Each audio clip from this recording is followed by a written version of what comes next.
Кинеската мисија Шенџоу 21 продолжена.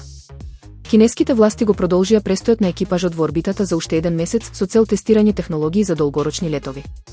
Тимот и задачите. Тројцата астронаути се во Вселената од октомври и се во одлична состојба. Досега успешно поставиле заштита од вселенски отпад. Извршиле технички проверки на надворешните системи на леталото. Враќање. Наместо во април 2026 година, тимот ќе се врати во мај.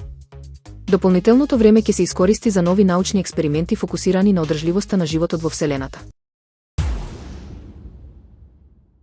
Зошто одела во портокалова боја на Артемис 2?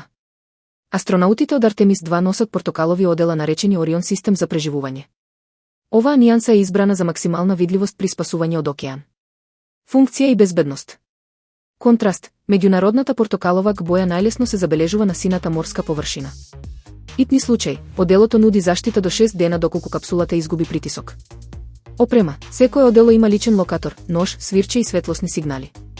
Историски стандард. Оваа боја стана задолжителна по 1986 година, по трагедијата на Челинџер, кај Артемис 2, таа не е маркетинг, туку гаранција дека екипажот ќе биде пронајден по враќањето на Земјата.